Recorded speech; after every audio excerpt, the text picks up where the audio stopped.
Hello students, class 5। आज हम chapter 7 के कुछ एक्स्ट्रा क्वेश्चंस रिवाइज करेंगे। ये जो वर्कशीट है ये आपको अपनी क्लास वर्क कॉपी में करनी है। आई होप ये आपके लिए बहुत इजी होगा करने के लिए, तो आप कमेंट सेक्शन में भी साथ के साथ आंसर्स लिखते जाएंगे। So your question starts now. Answer in one word. Traditional name for step well. Step well को ट्रेडिशनली क्या कहा जाता था? योर आंसर इज बाउली। Good one. Ultimate and the main source of water, that is rain. Rain जो है ये ultimate source है water का. A very commonly used method to draw out groundwater, that is well. पहले ज़माने में well से ही पानी जो है निकाला जाता था कुआं खोद के। Question number 2, fill in the blanks. Human body contains water. देखिए, अगर आप कोई भी वर्कशीट करते हैं, जब क्लास वर्क कॉपी में करते हैं, तो प्लीज़ पूरे क्वेश्चंस नोट करें, क्योंकि बार बार आपके लिए लर्न करने में डिफ़िकल्टी होती है अगर आपने वहाँ पे क्वेश्चंस नहीं लिखे हैं तो पूरा सेंटेंस लिखेंगे हर एक चीज़ का। Human body contains how much water? 70% of water. Very good. बहुत सारे बच्चों के आंसर्स ऑन कमेंट सेक्शन में एक्सपेक्टेड है। Dash is often eaten as vegetable and it is stem of lotus plant. Hindi में इसको कमल ककड़ी कहते हैं और इंग्लिश में लोटस स्टेम। कमल ककड़ी and lotus stem. Water helps in dash of waste materials from the animal's body, that is excretion. Excretion. Water helps in excretion of waste from our body. Dash and dash are common methods of drawing out groundwater. जैसे कि हमने अभी discuss किया, well और tube wells. Tube wells आपको खेतों में आराम से नज़र आएंगे। ट्यूबवेल जो है ये कॉमन मेथड्स हैं आपके वाटर को जो है ड्रॉ करने के। What is rahat used for? Rahat is a water wheel. एक व्हील होता है जिसके अंदर बकेट्स बनी होती हैं। रिहाट जो है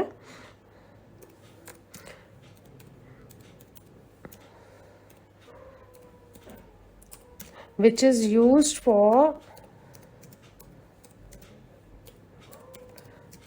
drawing out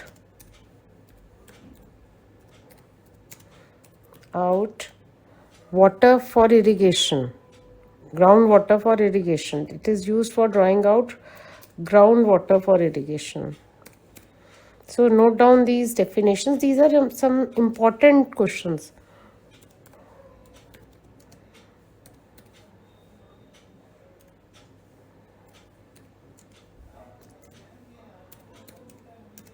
अगर आपको कोई भी डाउट हो तो you can ask in comment section. I will be the happiest person to answer your doubts. और सबसे इम्पॉर्टेंट चीज़, आपको भी अगर कोई क्वेश्चन जो है क्लिक करता है तो आप उस चैप्टर का प्लीज़ शेयर करें, उसका आंसर शेयर करें, एक्स्ट्रा क्वेश्चंस खुद भी बनाना सीखें। Define ground water. Ground water क्या होता है?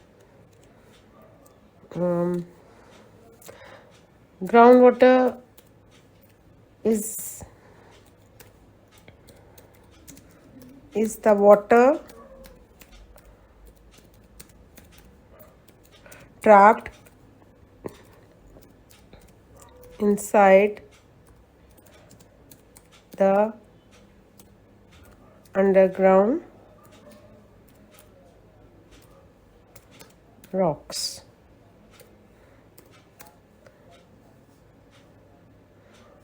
Got it? Now state the 4 points to explain the importance of water for। ये हमने क्लास में बहुत अच्छे से डिस्कस किया था, तो आपको बताना है कि वाटर जो है वो किस किस लिए इम्पोर्टेंट होता है। देखो, सबसे पहला वर्क है फोटोसिंथेसिस। वाटर जो है फोटोसिंथेसिस में इम्पोर्टेंट है फोटोसिंथेसिस।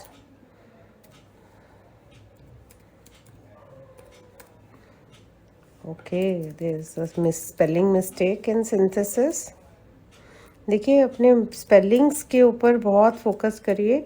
एग्ज़ाम्स में ये ऑफलाइन एग्ज़ाम्स होंगे आपके, तो स्पेलिंग्स जो हैं वो आपको अच्छे से आने चाहिए। नेक्स्ट इज़ योर फोटोसिंथेसिस के बाद हमारा जो वाटर प्लांट्स में यूज़ होता है, that is it is habitat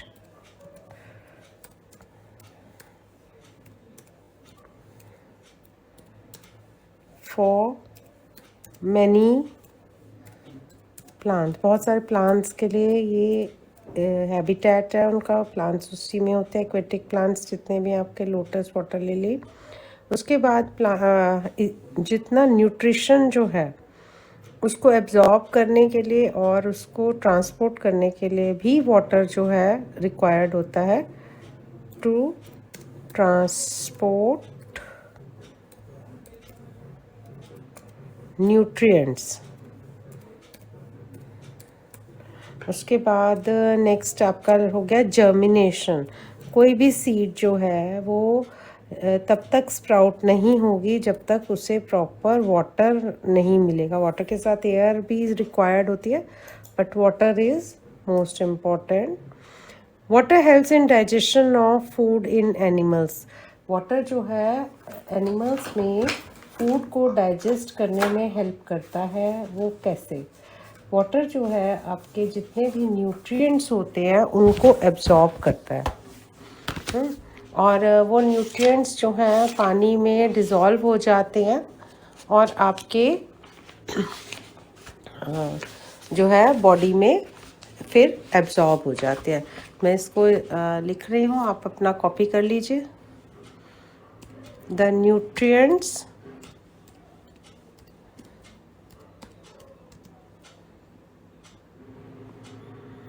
present in food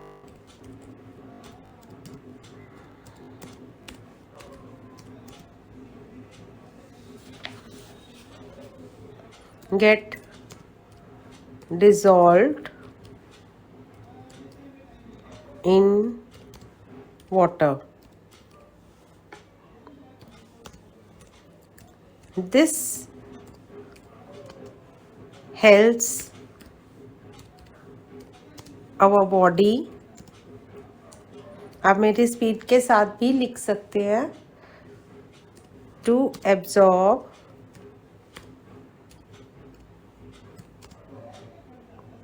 the nutrients.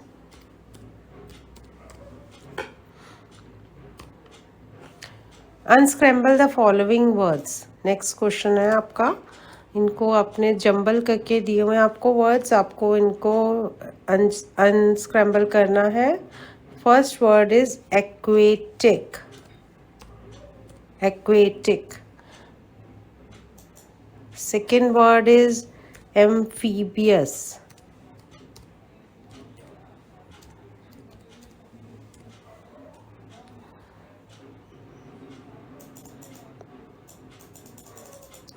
Next is your hydrilla.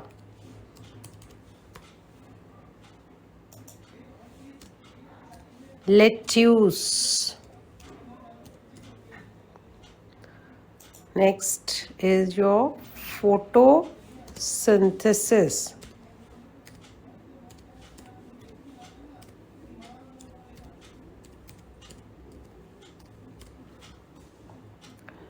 और मेरे को बड़ी प्राउड होता है ये बात कहने में कि मैं जब भी वीडियो बनाती हूँ ना, क्लास 5 का रिस्पांस क्लास 6 से बहुत अच्छा आता है। मेरे इस क्लास 5 के बच्चे ज़्यादा सिंसियर हैं। चलिए next question is distinguish between aquatic and amphibious animals. Aquatic animals जो होते हैं वो एनिमल्स होते हैं जो कि पानी में ही रहते हैं। Those animals which live in water. पूरी entire life they live in water. they don't come out of water. If they'll come out, they'll die. उसका एग्जाम्पल है आपका फिशेस, आप देखते हैं ना, उसको पानी से निकालते ही वो मर जाती हैं. They are aquatic animals. उसके अलावा आपके प्रॉन्स हैं, आपका सी हॉर्स है, ऑक्टोपस है, बहुत सारे एग्जाम्पल्स हैं हमारे जो कि हमारे एक्वेटिक एनिमल्स हैं. उसके बाद हम बात करते हैं amphibious animals. Those animals which live part of their life in water and part of their life on land.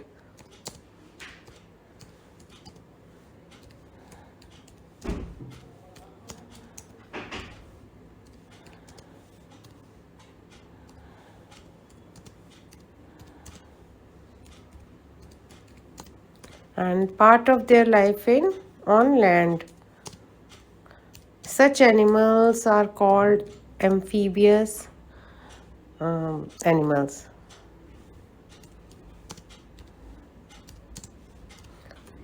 कुछ टाइम वो लैंड पे रहते हैं, कुछ टाइम उस पे रहते हैं वाटर में.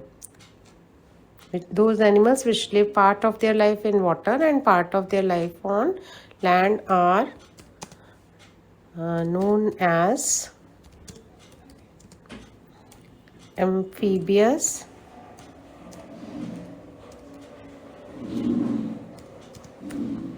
एनिमल्स. मुझे ये वीडियोस संडेज़ को बनानी पड़ रही हैं क्योंकि मुझे पता है आपको आगे टाइम नहीं मिलेगा अलॉन्ग विद द एग्ज़ाम्स ये एक्स्ट्रा काम करने का. तो आई होप हम पहले ही साइंस की प्रिपरेशन कर लें, सारे चैप्टर्स पहले ही रिवाइज कर लें. तो हमारे एम्फीबियस एनिमल्स के एग्जाम्पल्स हैं फ्रॉग और टर्टल. चलिए अब तो इजी क्वेश्चन है इसके बाद वाले. आपको ये फ्लो चार्ट बनाना है वाटर का. इसमें आपको यूजेस लिखने हैं. ये हमने पहले भी किया हुआ है टेस्ट में जब हम पढ़ रहे थे चैप्टर ड्रिंकिंग, योर इरिगेशन,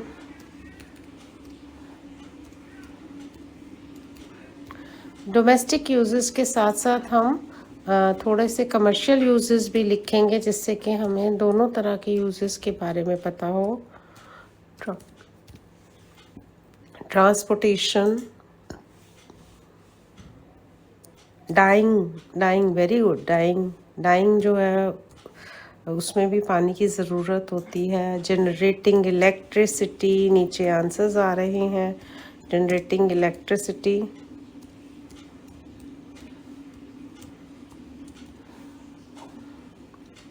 चलिए उसके बाद नेक्स्ट आपका हो गया बेथिंग भी आपका है.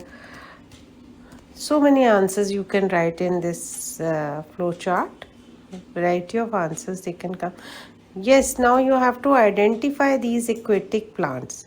चलिए जल्दी जल्दी बताइए. Very good. Lotus.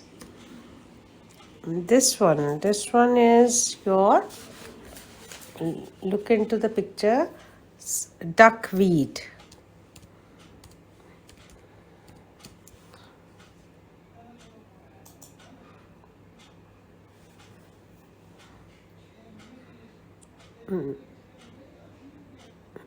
Sorry, this one is below one is duckweed. This one is not duckweed.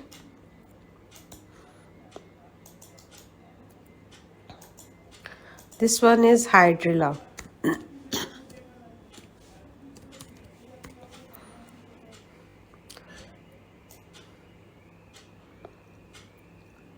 This one is water lily.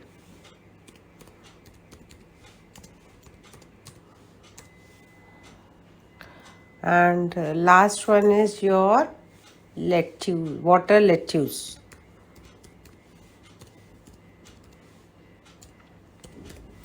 So with this your third worksheet is over. I hope आपको worksheet clear हो गई होगी. इस chapter में से काफ़ी सारे important questions मैं निकालती रहती हूँ आपके लिए जिससे कि आपका चैप्टर रिवाइज हो जाए. आप लोग भी रीड करते रहिए और न्यू क्वेश्चंस फॉर्म करते रहिए। Okay, thank you, have a nice day, keep